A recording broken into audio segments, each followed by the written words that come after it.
We're here at Newport Velodrome in Wales to carry out some tests to find out what's the real difference between wearing a standard road helmet and a full-on time trial specific helmet. When riding on flat terrain or in a velodrome, the only thing that's really working against you is your drag caused by wind resistance.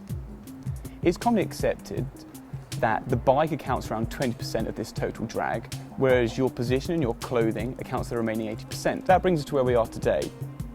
What's the real difference between wearing a standard road protective helmet and a time trial specific helmet? Generally, standard road helmets, like this Laser Genesis we're using to test today, have lots of vents. For example, this one has 19.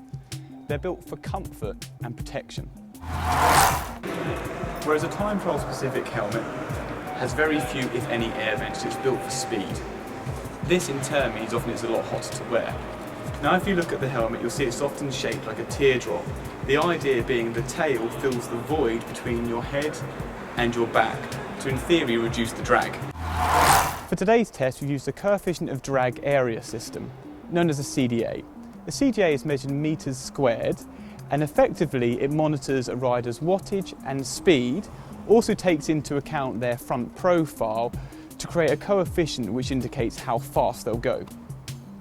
So for example, a top-end time trialer with a good position, you'd expect a coefficient of around 0.2, whereas a good road position would be around 0.3. Xavier, now that the runs have been done, let's see what the scores were. So, with the standard road helmet, what was the CDA? CDA with standard road helmet was 0.2252, which is pretty good, to be honest. Yeah. And for the time trial helmet? With the time trial helmet, it's the kind of result we expected. It was 0.2151, so a decrease in CDA of 0.01.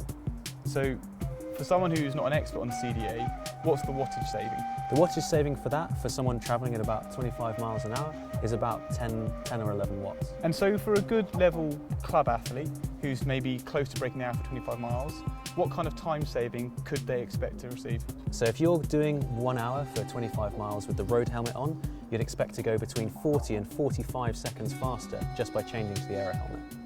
So from our test, you can see that you can make great savings switching to a time trial specific helmet. However, for a time trial helmet to be particularly helpful, you need to be able to hold that steady position with your head still. As soon as you look down, it acts like a sail, basically negating any bendings you might have otherwise made. So, in summary, if you can afford a time trial helmet and you can hold the position, great savings can be made.